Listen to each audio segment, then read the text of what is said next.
Hai teman-teman, kembali dalam session Maranatha X Maestro Podcast. Di kali ini seperti biasa dong, saya sudah berada di Fakultas Kedokteran Gigi Universitas Kristen Maranatha. Tempatnya itu di Skill Lab 1. Nih, kita udah di sini. Jadi kita akan berbincang dengan salah satu dosen. Ya, narasumber saya ini orang yang luar biasa banget dan akan menceritakan ke kita tentang tren mode gigi, tentunya di kalangan milenial ya. Jadi sebentar lagi saya akan berbincang bersama dengan Dr. Ken Edinata sebagai spesialis ortodontis. Jadi seperti apa perbincangannya? Ini seru banget. Langsung aja kita menemui beliau. Halo teman-teman semuanya, apa kabar? Kita kembali tentunya ya dalam sesi Maranatha X Maestro Podcast. Dan kali ini saya sudah berada di lantai 12, tepatnya di Skill Lab 1 dari Fakultas Kedokteran Gigi Universitas Kristen Maranatha. Dan di sini saya akan ngobrol dengan salah satu dosen yang ada di FKG UKM. Dan kita akan berbincang tentang satu topik, yaitu mode gigi anak muda ikut tren atau seperti apa. Ini juga menjadi salah satu hal yang saya pertanyakan karena sempat kepikiran juga gitu ya, apalagi di marketplace ini kan banyak banget gitu kan tren-tren yang kaitannya dengan gigi, tapi udah menuju ke arah fashion. Tapi sekarang saya mau ngobrol langsung nih bersama dengan Dr. Gigi Ken Edinata, spesialis ortodontis. Sebenarnya boleh nggak sih fenomena ini seperti apa sih ditanggapi oleh beliau? Jadi sekarang saya sudah bersama dengan Dr. Ken di Skill Lab 1. Halo dok, selamat siang. Halo, selamat siang. Terima kasih nih dok ya, di tengah kesibukan waktu ngajar boleh berbagi nih bersama dengan teman-teman semuanya. Dok, ini satu tema yang siang hari ini akan kita bahas ya dok ya, tentang mode gigi anak muda ikut tren. Karena mungkin kita kan menyadari sebenarnya kesehatan gigi itu penting, menjadi rutinitas kunjungan juga ya, apalagi untuk orang tua yang memiliki putra-putri masih anak-anak gitu kan. Nah, tapi ternyata pembahasan gigi ini bukan sekedar terkait dengan kesehatan, tapi sudah beranjak juga ke arah tren fashion. Jadi tren mode gigi terutama untuk anak-anak muda, nih milenial ya dok ya. Betul. Sebenarnya apakah ada resiko terkait dengan tren mempercantik? Tadi kaitannya dengan estetika, sempat ngobrol-ngobrol juga bersama dengan Dr. Ken. Nah, jadi di Laboratorium Fakultas Kedokteran Gigi Maranatha ini yang sudah lengkap ya ini ya dengan fasilitas-fasilitas yang luar biasa. Kita mau ngobrol-ngobrol tentang tren dan kesehatannya. Dok, tentang mode gigi anak muda, itu sebenarnya harus atau kayak gimana sih dokter, boleh menanggapi nih? Jadi pada masa sekarang ini tuh sebenarnya banyak tren-tren ya, anak-anak muda banyak ikut temannya misalnya. Sementara ini ada yang pasang bracket, ada yang tentang pemutih gigi dan sebagainya. Yes, betul. Nah itu kadang-kadang mereka ikut-ikutan aja, ada yang pasangnya di mana, kadang alatnya, bahannya, dan yang memasangnya itu kadang-kadang kita perlu tahu juga ya. Jadi itu sebenarnya merupakan alat bantu, alat terapi kesehatan ya, sebetulnya bukan tren-tren banget. Jadi setiap alat kesehatan itu memiliki efek terhadap individu pasien itu sendiri gitu loh. Jadi kalau alat itu digunakan dengan benar oleh yang berkompetensi, itu akan menghasilkan hasil yang lebih baik. Ya, karena itu merupakan alat perawatan kesehatan. Nah, kadang-kadang alat itu dipasang oleh orang-orang yang bukan kompetensinya. Kadang bahannya pun bukan bahan yang bisa diterima oleh badan kita sendiri. Ya, jadi kadang-kadang badan itu menolak, mereject suatu bahan. Mungkin ada orang-orang yang alergi terhadap bahan-bahan tertentu. Ya, itu juga kadang ada yang membahayakan juga gitu ya jadinya ya. Bisa menimbulkan reaksi alergi, reaksi yang macam-macam. Apalagi kebetulan di bidang ortodonti itu ada behel-behel yang digerakkan, untuk menggerakkan gigi itu butuh gaya dan arahnya. Nah itu ada. Jadi beda-beda lagi gitu ya sebenarnya ya, nggak bisa sembarang ngelihat lucu sama cantik doang nih sebenarnya ya kan. Ya anak-anak ngeliatnya seperti itu ya dok. Betul. Dan malah kadang mereka punya geng tersendiri ya itu. Jadi geng behel mereka. Geng behel. Betul, geng behel. Mereka punya geng karena temennya make, semua ikutan pakai. Cuman kadang-kadang mereka pasangnya di tempat dan di alat atau di orang yang kurang berkompetensi. Tadi kurang kompeten itu ya. Jadi memang harus diperhatikan karena kaitannya ini nanti kita akan berbicara tentang efek jauhnya seperti apa ya. Dan tapi sebenarnya ya ini ortodontis ini kan salah satu spesialisasi ilmu kedokteran gigi ya dok. Tapi sebenarnya bedanya dengan dentis apa sih ini? spesialisasi seperti apa nih, Dok? Jadi kebetulan ortodonti itu spesialis untuk merapikan susunan gigi, ya, merapikan susunan gigi. Nah, sedangkan kalau itu merupakan spesialis ya, jadi cabang setelah kuliah kedokteran gigi selesai, kemudian sekolah lagi khusus untuk merapikan atau menyusun gigi di dalam suatu rahang, termasuk kelainan rahangnya. Jadi kelainan rahangnya itu termasuk nanti ada bedah rahang untuk memundurkan rahang supaya menjadi lebih estetik. Nah, sedangkan kalau dokter gigi biasa itu dokter gigi biasa S1 yang lebih umum, ya, tidak belum masuk ke penjurusan suatu spesialis bidang salah satu tertentu. spesialisasi ilmu itu ya. Oh, jadi kalau ortodontis itu memang salah satu spesialisasi ilmu lagi dalam kedokteran gigi gitu. Jadi itu bedanya dengan dentis gitu kan. Mungkin banyak yang taunya cuma dentis aja gitu ya. Ternyata ada spesialisasi lain.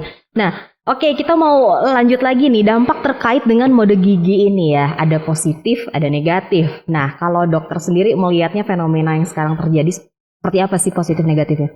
Jadi seperti yang tadi kita bahas, jadi kalau ilmu itu tidak diterapkan secara baik dan benar, kadang hasilnya terhadap suatu individu itu bisa berbeda-beda ya.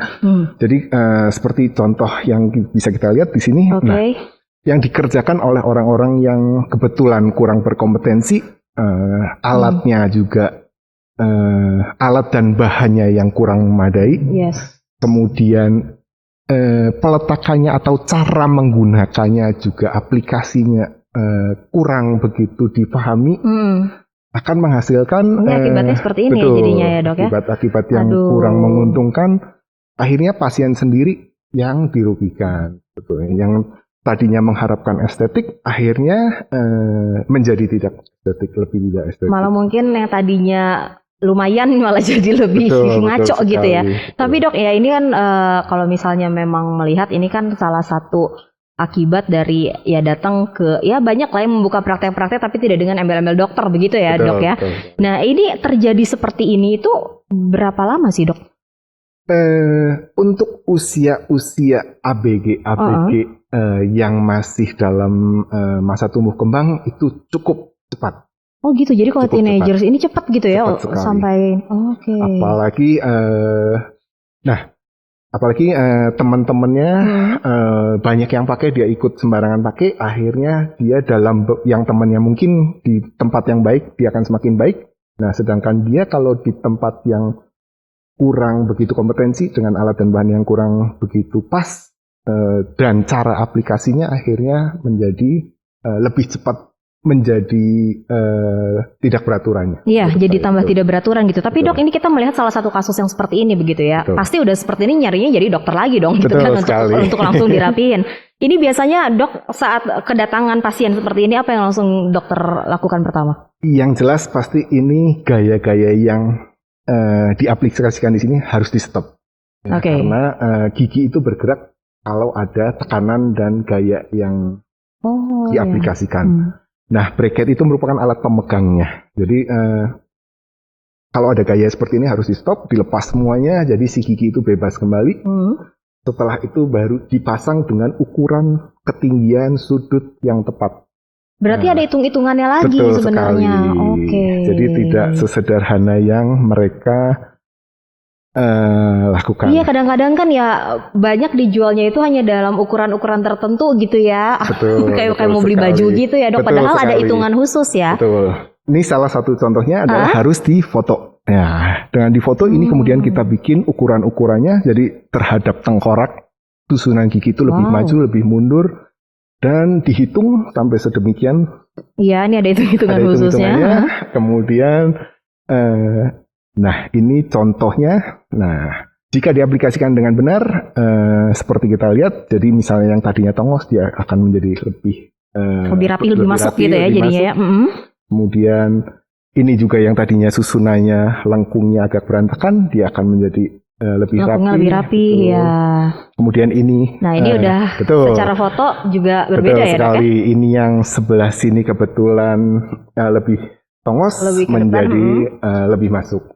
Ya, secara estetik udah lebih kelihatan jadinya ya. Ini yang tadinya berantakan lengkungnya, kemudian dia bisa menjadi lebih rapi. Jika Oh, diaplikasikan oke. dengan benar, alat yang benar, cara yang benar. Gitu. Nah, jadi memang harus datang ke tadi ya orang-orang memang dalam bidangnya khusus gitu ya, karena Betul, mereka kan betul. sudah mulai tergiur dengan penawaran-penawaran yang cepat dan dari segi harga, Dok, Betul sebenarnya. sekali. Nah, jadi itu juga mempengaruhi begitu ya. Oke, kalau tentang kesehatan gigi sendiri, Dok, seharusnya model perawatan apa sih yang mungkin harus kita lakukan, Dok? Tetap sebenarnya nomor satu, karena gigi itu merupakan bagian dari kesehatan umum secara keseluruhan, tetap nomor satu yang kita pentingkan adalah kesehatan gigi dan mulut. Itu yang pertama kali kita utamakan ya. Jadi orang kadang-kadang mau pasang bracket tapi kebetulan kebersihan mulutnya kurang terawat, pasti itu nomor satu kita bersihkan. Ada lubang kita bersihkan, kemudian ada sisa plak kalkulus atau kotoran gigi yang menempel, kita scaling, kita bersihkan supaya bersih. Kemudian diedukasi supaya menyikat gigi jelas lebih lega. Karena dengan pemasangan bracket itu akan menyulitkan si pasien itu sendiri untuk membersihkan giginya. Iya, Jadi betul. kalau awal-awal itu belum diedukasi, mereka kurang sadar akan kebersihan giginya sendiri, itu akan memperparah betulnya keadaan kesehatan mulutnya si pasien sendiri. Jadi mulut dan gigi ini satu kesatuan memang Betul. udah harus. Dan harus itu nomor satunya tetap harus bersih, Iya, baru harus kemudian bersih. estetik. Jadi tetap kebersihan dulu tuh ya. Jadi Betul baru ke sekali. estetiknya sendiri gitu supaya enak dilihat seperti apa. Dan ini sepertinya berlaku lah untuk yang mau pakai behel, pakai aligner, pakai apa. Nanti kita ngobrol-ngobrol lagi karena sekarang tentang teknologi kesehatan gigi sekarang perkembangannya sudah luar biasa ya, Dok ya. Betul Kalau sekali. dulu kita nggak tahu kalau namanya gigi itu bisa yang sampai putihnya tuh kayak porselen banget, itu ternyata sekarang udah bisa ya dengan teknik-teknik Betul. yang baru. Terus ada juga yang katanya cewek-cewek itu lucu kalau gigi depannya kayak kelinci, bisa dibikin seperti itu juga. Bisa Terus sekali. diratain depannya dikikir. Aduh, pokoknya udah aneh-aneh, Dok, sebenarnya ya. Nah, perkembangan teknologi kesehatan gigi sekarang ini seperti apa sih, Dok? Kemajuannya. Sebetulnya cukup maju ya di bidang. Bahkan di luar negeri itu gigi yang sudah ompong sedang digiatkan dengan menggunakan stem cell. Jadi si gigi itu ada kemungkinan untuk tumbuh lagi walaupun sudah gigi tetap, kemudian lepas, dibuat supaya si gigi itu mampu tumbuh lagi di dalam rongga mulut. Wow. Nah, dan kemudian yang lagi tren saat ini kebetulan implan, jadi gigi tiruan yang berdiri sendiri ditanam ke dalam tulang, itu juga sudah cukup mulai banyak. Kemudian untuk ortodontik banyak yang karena mungkin estetik dari alat-alat yang dipasang di permukaan gigi itu mungkin kurang estetik ya. Jadi ada yang tidak kelihatan atau Invisalign, ada juga yang dipasang di sebelah dalam permukaan gigi bagian dalam supaya nggak kelihatan secara estetik. Banyak lagi sih sebetulnya ya perkembangan di tiap-tiap bagian itu sebetulnya ada sih. Jadi bukan untuk estetika aja gitu betul, sebenarnya kan tadi sekali. untuk kepentingan kalau misalkan ya memang sudah mungkin karena kecelakaan atau apa jadi giginya ini itu bisa diimplan lagi tadi Bisa, bahkan ya betul, supaya betul sekali. ditanam langsung ke tulang dengan proses bedah segala macam ya, Dok? Sebetulnya lebih sederhana dari bedah ya. Oke. Jadi cuman memerlukan perhitungan yang benar-benar matang karena setiap tulang ada ketebalannya, kompleksitinya, ketebalannya, kepadatannya, kemudian posisinya harus bisa untuk keluar masuknya gigi tiruan di atasnya, kemudian beban dayanya juga ada perhitungannya, kemudian cukup kompleks ya. Jadi intinya tetap harus Konsultasikan ya konsultasikan pastinya ke dokter dengan ahlinya ya. karena kita harus dipelajari dan kadang bukan cuman menyangkut satu bidang satu macam departemen kedokteran gigi aja. Oke. Jadi bagian-bagian spesialis-spesialis pun yang lainnya ikut terlibat ya, seperti tadi memundurkan rahang yang ekstrim. Kita bisa konsultasikan dengan bedah mulut supaya dipotong, kemudian dimundurkan supaya gigitannya normal. Kadang-kadang kalau tongosnya keterlaluan, sama akan tulangnya dilepas, yang atas kemudian dimundurkan. Dagu yang kurang maju dibuat dari ambil tulang di bagian lain, kemudian dimajukan juga bisa untuk menambah estetik. Betul. Sampai kayak gitu ya, Dok, kadang-kadang kalau memang sekali. dibutuhkan gitu ya jadinya ya. Betul diperlukan. Dan untuk sebetulnya bukan cuma estetik ya, kadang-kadang anak-anak dengan tumbuh kembang atau sindrom-sindrom tertentu, Down syndrome atau sindrom-sindrom yang perkembangan tulangnya mengalami gangguan, dysostosis ya kalau di istilah kitanya itu. Jadi tulang rahangnya terlalu kecil sehingga si rahang, si tulang itu lidah itu tidak mampu muat di dalam rahang bawah. Jadi akhirnya lidah itu ke belakang menghambat jalan nafas. Jadi ketarik ya. Betul. Jadi di bagian lain bedah mulut itu akan mengusahakan untuk dilakukan bedah sehingga si rahang itu bisa maju, kemudian lidah bisa normal. Demikian juga untuk bagian-bagian yang lain, maksila atau rahang atas atau pipi atau tulang hidung dan sebagainya itu bisa diperbaiki. Wow, jadi luas sekali sebenarnya tadi ya sekali. untuk spesialisasi yang ada di ilmu kedokteran gigi. Tapi mungkin ini terkait dengan tadi ya tren untuk gigi anak muda. Dok, kita kembali lagi tentang ke behel-behelan nih. Kan ada behel yang lepas pasang, ada yang permanen katanya gitu ya. Nah, mungkin seperti apa sih Dok sebenarnya? Ya, selama alat itu tidak digunakan secara tahu kapasitasnya ya. Jadi itu sampai di mana alat itu mempengaruhi kondisi mulut seseorang atau tidak merugikan si pasien itu sendiri ya, cuman untuk ditempel-tempel tanpa pergerakan gigi sih asal itu alat itu bersih ya, apalagi masa Covid seperti ini asal alat itu bersih mungkin tidak mempengaruhi banyak ya, tapi kalau alat itu sudah memberikan efek terhadap pasien itu sendiri, pergerakan giginya berubah, gigitannya hubungan rahang atas dan bawah itu berubah, kemudian susunan giginya jadi berubah, itu saya rasa itu kurang bijaksana lah kalau kita biarkan. Iya. Untuk jangka panjang juga begitu. Biasanya pemakaian behel itu berapa lama Dok yang memang disarankan?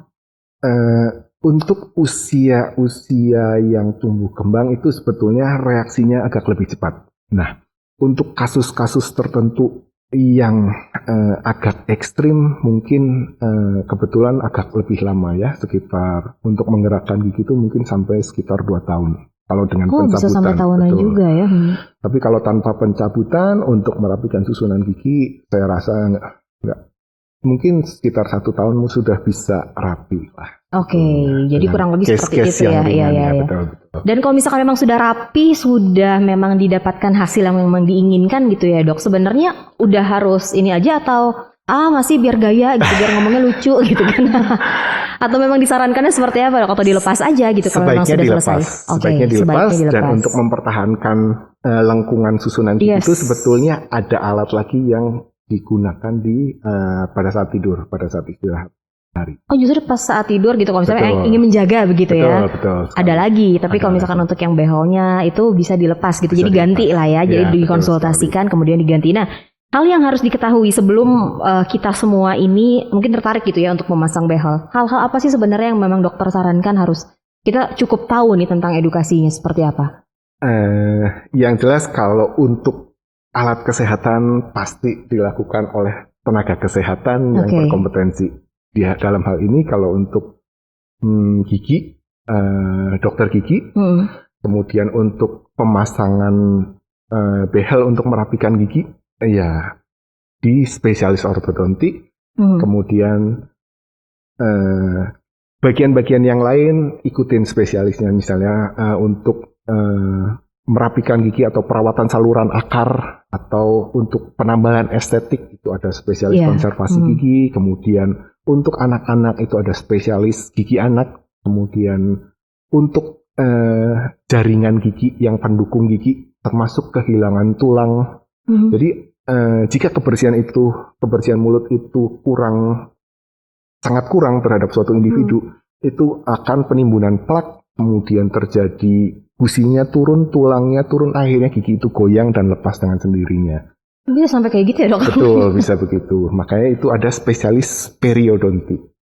Yang memang menangani itu ya. Betul, itu menangani itu sampai gigi itu bisa pulih kembali tulangnya. Kalau perlu malah pakai pencakokan tulang supaya tulangnya itu yang tadinya turun dia bisa naik lagi untuk kuat untuk menyangga si gigi itu kembali. Kemudian Oke. ada lagi spesialis penyakit mulut, menangani kelainan-kelainan di rongga mulut yang mungkin dokter umum belum mendeteksi. Misalnya AIDS, HIV, kemudian hepatitis dan sebagainya, itu biasa terdeteksi awal di mulut. Jadi karena justru dari mulut ya? Betul sekali. Jadi di mulut itu karena perkembangan sel-selnya di rongga mulut, jaringannya itu lebih cepat dibandingkan di yang permukaan kulit. Jadi rata-rata lebih terdeteksi lebih awal biasanya oleh dokter kelainan. Jadi ketahuannya justru di situ ya, Betul sebelum cek-cek yang lain gitu ya. Wow, jadi menarik banget ya. Biasanya kayak Betul. cuma ya udah datang 6 bulan sekali ke dokter gigi, ternyata enggak ya. Betul Nah, sekali. dan sebelum kita nanti membahas tentang program studi yang ada di Fakultas Kedokteran Gigi Universitas Kristen Maranatha ya, penasaran juga tadi deh tentang sempat baca artikel tuh kan ada, tadi dok sempat bilang juga Invisalign, ada aligner begitu-begitu ya. Ini sebenarnya diperlukan juga nggak sih? Dan ini termasuk ke mode tadi anak-anak milenial ini nggak dok? Betul sekali. Jadi karena sekarang itu zaman sosial media, jadi begitu sekali heboh, wah kemana-mana. Apalagi kalau ada artis make ya. Betul sekali.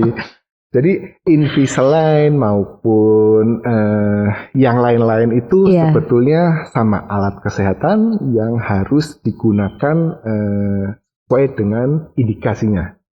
Jadi betul. Jadi kalau misalnya dengan pencabutan atau dengan faktor-faktor penyulit yang lain itu sebaiknya tetap harus dikonsultasikan ke dokter spesialis yang berwenang. Karena alat itu mungkin bisa menjadi tidak efektif walaupun harganya mahal, walaupun iklannya seperti apa, tapi belum tentu efektif untuk kasus-kasus tertentu yang dengan penyulit-penyulit tertentu. Jadi tetap dokter spesialisnya yang akan bisa lebih efisien menggunakan alat yang mana. Nah, jadi akhirnya saya tahu juga biasanya tuh sering lihat itu kan dipakai dengan atlet-atlet tinju gitu kan ya, untuk melindungi juga sebenarnya ya dok. Itu yang menurut dokter tadi dipakai setiap istirahat kita tidur atau? Beda.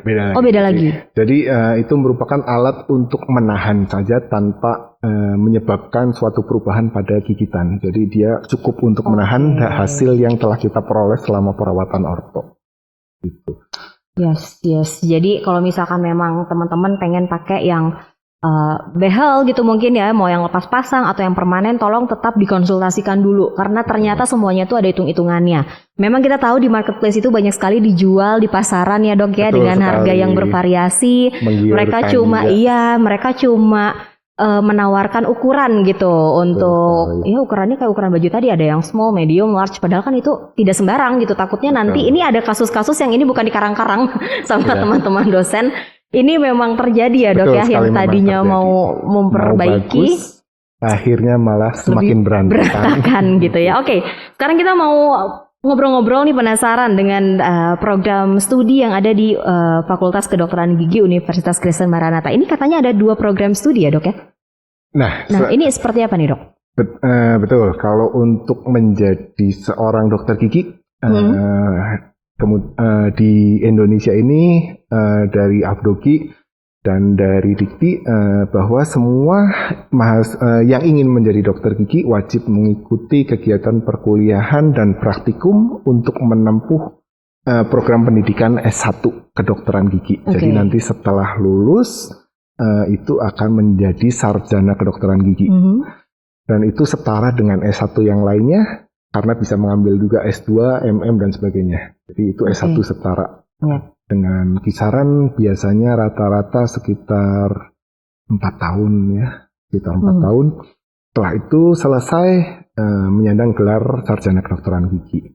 Dan kemudian jika ingin melanjutkan menjadi dokter gigi, maka akan dilanjutkan ke Rumah Sakit Pendidikan RSGM ya, Rumah Sakit Gigi dan Mulut. Di Bandung ada juga ya RSGM. Biasanya setiap fakultas kedokteran gigi mempunyai RSGM untuk memfasilitasi koas-koas yang telah selesai dari SKG kemudian ingin menempuh kedokteran gigi menjadi profesi. Jadi di situ mereka ditempa, dilatih untuk menghadapi pasien dengan kasus yang nyata nyata real, benar-benar mencabut, benar-benar merapikan gigi dengan alat lepasan yang lebih sederhana ya. Langsung dari menangani bracket. ya pokoknya Betul, ya dok langsung ya. Itu menangani. didampingi juga dengan dokter spesialis. Betul, Oke. tapi di bawah supervisi dokter spesialis yang berwenang, berkompetensi. Oke. Jadi pengampu yang berwenang. Jadi setiap kali sebelum tindakan supervisi pasti tahu, kemudian tindakan apa yang harus dilakukan, semuanya di bawah pengawasan dokter supervisi yang bersangkutan. Sehingga keamanannya, kemudian keselamatannya, ketepatan alat penggunaannya Yes. segala macam semua sesuai dengan SOP prosedur yang berlaku. Sehingga nanti diharapkan hasilnya dapat baik juga. Jadi sebenarnya tadi kan spesialisasi untuk ilmu kedokteran gigi ini banyak banget. Kalau dari Betul. S1 setelah mereka lulus, baru mereka akan melanjutkan ngambil spesialisasi yang lain begitu ya dok Betul ya? sekali. Berarti kalau di S1-nya yang didapatkan sebenarnya apa aja untuk secara kurikulum dok? Jadi untuk S1 yang didapatkan itu bisa juga menggerakkan gigi dengan alat lepasan yang lebih sederhana. Gerakan-gerakan yang kompleks itu mungkin lebih seperti tadi pakai bedah, orthodontic surgery dan sebagainya itu spesialis pasti yang melakukan. Tapi untuk gerakan-gerakan misalnya gigi-gigi yang tidak maju mundur sedikit itu masih bisa digerakkan oleh alat-alat sederhana yang bisa mereka kerjakan sendiri oleh dokter gigi umum. Kemudian penambalan juga seperti itu, pencabutan sederhana segala macam itu masih bisa dilakukan oleh dokter gigi yang biasa. Kemudian ya seperti itu sih. Jadi dia satu yang general mungkin ya, Betul, seperti itu betul ya. Baru sekali. nanti untuk program studi karena nanti setelah itu kan ada lanjutannya lagi setelah mereka praktek. Betul. Mungkin kalau di FK ya ikut koas segala macamnya Betul, itu. betul. Baru setelah itu mereka nanti akan bebas ya menentukan spesialisasi Betul. mana yang akan diambil di ilmu kedokteran gigi. Nah dok, berkaitan dengan program metode pembelajaran yang ada di Fakultas Kedokteran Gigi, apalagi di kurang lebih 1,5 tahun ini ya, pasti Betul sudah sekali. berbeda nih kan. Nah, seperti apa metode pembelajaran yang ada dok? Sebetulnya untuk perkuliahan seperti biasa di bagian lain, di fakultas lain juga saya rasa online tetap berjalan. Masih berjalan, secara online. Kemudian hanya praktikum-praktikum itu alat-alat itu oleh FKG Maranatha dikirimkan. Jadi anak-anak mahasiswa yang berada di luar daerah, alat-alat praktikum itu dikirimkan. Kemudian secara online praktikum bersama, mereka bikin kawat bersama, sama-sama online. Kemudian praktikum bareng, hasilnya difotokan, dikirim bareng juga, kemudian dinilai. Nah bedanya untuk mahasiswa yang koas itu mau nggak mau karena skill di tangan mau nggak mau harus langsung praktek terhadap on the spot, tapi tetap mengikuti prosedur kesehatan, menggunakan masker, menjaga ketat sekali jarak. pasti ya. Dan satu lagi yang berkontak dengan aerosol pengeboran, kemudian pencabutan yang dengan bor, kemudian yang menghasilkan percikan-percikan dari ludah segala macam itu dihentikan. Jadi mau nggak mau dengan kasus-kasus yang lebih sederhana sedikit. Lebih sederhana lagi begitu ya untuk mereka ya. Jadi tapi ini satu terobosan yang luar biasa loh, starter kit dikirimkan gitu ya ke anak-anak semuanya dan sampai mereka langsung ke luar pulau pun begitu. Iya, karena kan banyak yang di daerah mungkin tidak ada di kota Bandung gitu ya. Jadi kembali ke daerahnya masing-masing. Jadi mereka tetap harus melakukan tanggung jawabnya sendiri ya. Oke, tapi memang kita juga tahu ya kemarin-kemarin juga banyak jadinya yang takut itu. Selain takut ke rumah sakit ya salah satunya takutnya jadinya ke dental klinik juga kan. Karena ini memang langsung berkaitan bukan droplet lagi. Kaitannya tadi dengan langsung ke air liurnya kan ya dok ya. Udah sama-sama pakai APD biasanya. Apalagi waktu tahun-tahun kemarin itu ya menjadi satu protokol ketat ya yang memang masih dijalankan. Oke, dan sebenarnya untuk fasilitas-fasilitas nanti supaya lebih lengkap, Dokter Ken udah janji ke saya untuk mau ngajak jalan-jalan ya dok. Betul ya. Sekali. Ada apa aja sih gitu kan fasilitas-fasilitas yang bisa teman-teman dapatkan kalau memang mengambil program studi di Fakultas Kedokteran Gigi Maranatha. Udah siap ya dok? Kita mau keliling-keliling karena ini cuma sebagian kecil yang kelihatan karena masih banyak lagi alat-alat canggih yang saya juga nggak ngerti seperti apa. Ada yang disambung-sambungin ke TV gede banget. Pokoknya nanti dokter Ken yang akan ceritakan seperti apa. Baik, Ya, terima kasih. Oke teman-teman, saya masih bersama dengan Dr. Ken Edinata, spesialis ortodontis, dan seperti janji beliau, saya diajak jalan-jalan dan sebenarnya di Skill Lab 1 ini puluhan ada unit ya dok ya, bisa saya bilang unit. Betul, ini untuk anak-anak praktek di sini. Nah sekarang kita sudah ada di salah satu unit, dok boleh ceritakan dong, ini kan seperti kalau kita datang ke dokter gigi gitu ya. Nah ini anak-anak biasa menggunakan alat ini untuk apa? Jadi betul, jadi untuk anak-anak preklinik. Jadi anak-anak untuk sarjana kedokteran gigi itu melakukan praktikum tidak dengan pasien. Ya, beda dengan profesi yang akan menjadi dokter gigi di bawah supervisi. Kalau ini adalah praktikum mengenai kedokteran gigi. Jadi di sini karena tidak dilakukan ke pasien, diusahakan semirip mungkin dengan mulut manusia. Jadi di sini ada gigi-gigi yang seperti rahang atas dan rahang bawah. Kemudian ini strukturnya udah manusia ya pokoknya ya dok ya. Strukturnya manusia. Posisi juga dilakukan seperti merawat manusia. Kemudian di sini ada bahannya karet. Jadi sesuai persis dengan bibir manusia. Pipi ya, jadi memang elasis-elasis gitu ya. Betul. Kemudian posisi giginya juga kalau ingin melakukan sesuatu tindakan terhadap sebuah gigi juga sesuai dengan posisi yang sebetulnya. Gitu. Jadi mereka mirip banget. Betul. Kalau masih awam sekali seperti penggunaan kaca mulut untuk gigi atas itu biasanya masih bingung kan awal-awal. Nah ini dibuat sesuai dengan mulut pasien. Jadi dari situ mereka belajar untuk membuka pipi, membuka bibir, bagian-bagian yang mana yang bisa ditekan, yang sakit, yang sesuai dengan keperluan yang akan dilakukan untuk perawatan pasien itu sendiri. Keluhan pasiennya juga begitu ya. Berarti di semester berapa biasanya sudah bisa memegang ini dok, ke unit ini? Sebetulnya dari semester 3 itu sudah menggunakan Phantom ini ya, namanya Phantom. Oh namanya Phantom. Namanya Phantom, posisi seperti ini tergantung mata kuliah yang diambil di praktikum itu. Jadi untuk mencetak juga dilakukan pencetakan untuk dibuatkan gigi tiruan atau protesa itu juga dilakukan di Phantom ini. Kemudian penambalan atau pencabutan pun karena masih preklinik dilakukan di Phantom ini. Kemudian ini ada alat-alat ini juga yang memang persis untuk praktek juga sekali. Ya dok ya. Ini yang linu itu, yang linu banget. Kalau ke dokter gigi yang linu. Betul, dibuat semirip mungkin dengan dental unit. Nyala nggak sih dok itu? Nyala. Oh nyala juga ya jadinya ya. Jadi ini posisi, kemudian posisi mencabut, kemudian gigi yang dicabut segala macam itu disesuaikan dan dipelajari. Kemudian sterilisasi juga. Jadi pekerja steril di sini juga dilakukan untuk melatih si mahasiswa itu untuk bekerja steril juga di sini. Wow, pokoknya mereka benar-benar langsung praktek seperti ya nantinya bagaimana mereka akan langsung menangani pasien begitu ya dok ya. Oke teman-teman, jadi Phantom yang tersedia di Skill Lab 1 dari Fakultas Kedokteran Gigi di Universitas Kristen Maranatha ini tersedia puluhan gitu ya. Ini kita cuma mampir ke salah satu Phantom aja. Tapi kabar baiknya adalah ada satu terobosan yang mereka lakukan di tahun 2021 ini kalau akan datang puluhan unit lagi dok. Betul, nah, apa nih rencananya di tahun ini? Jadi kebetulan dari Bu Dekan akan mendatangkan sekitar 40 unit lagi. Wow.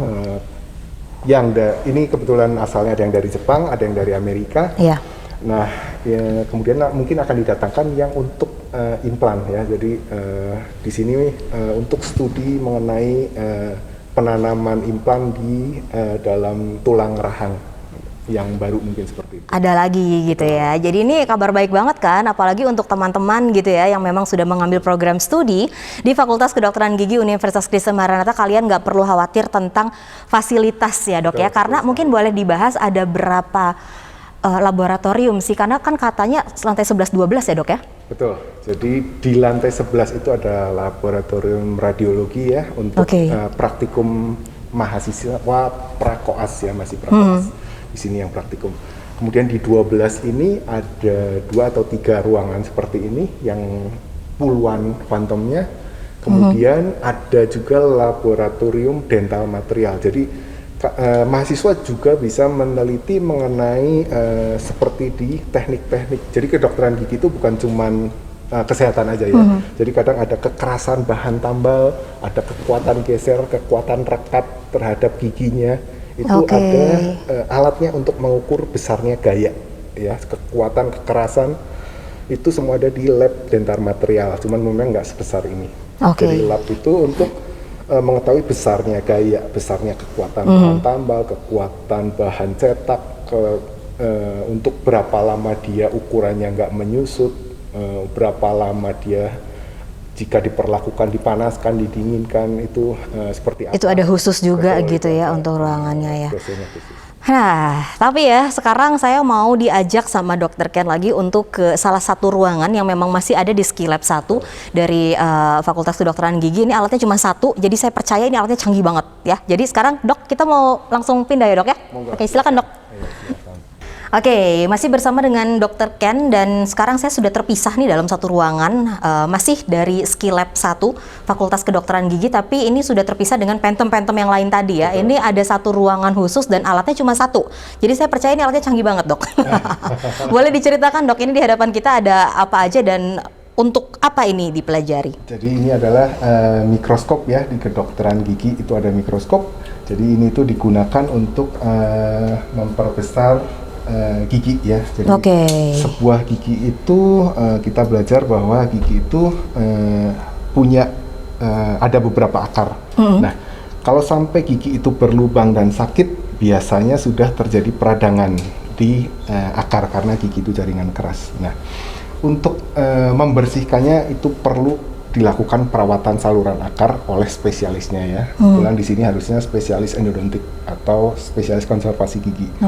Nah, di sini dengan mikroskop ini saluran akar yang kecil itu lebih mudah dicari ya. Jadi ini akan diperbesar sehingga saluran akar yang kecil itu mudah dicari dan mudah dibersihkan. Karena prinsipnya semakin bersih dan semakin steril saluran akar itu, maka si gigi itu akan lebih awet ya. Jadi lebih sehat, lebih awet gitu ya Dok di dalam, rongga mulutnya dan lebih enak dipakai gitu. Jadi intinya harus steril dan bersih pada saat perawatan itu. Oh, jadi ini tadi untuk melihat saluran-saluran itu tadi yang memang kecil sekali begitu ya Dok ya.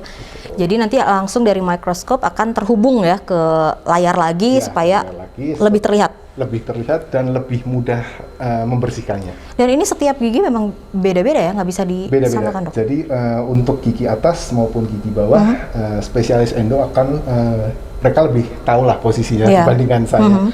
Jadi dia akan menempatkan posisinya sedemikian rupa supaya saluran-saluran itu terlihat. Apalagi kalau ada yang faktor penyulit dengan saluran akar yang belok-belok, kemudian saluran akar yang bercabang-cabang, kemudian yang variasinya cukup bermacam-macam. Ya, jadi itu lebih terlihat, memudahkan mereka untuk membersihkan dan menyeterilkan. Jadi secara waktu sudah lebih efisien juga gitu ya Dok ya, udah langsung ketahuan. Ini anak-anak bisa memegang alat ini dan mulai mempraktekannya di S1 Dok? Di S1. Jadi untuk mahasiswa semester 5, semester 6 setelah mereka selesai di konservasi 1 atau penambalan gigi, mereka akan belajar lebih dalam mengenai jaringan saluran akar ini. Jadi, mereka akan lebih tahu jumlah akar dan salurannya yang utama yang mana, yang cabang seperti apa, kemudian ada yang berbelok dan sebagainya.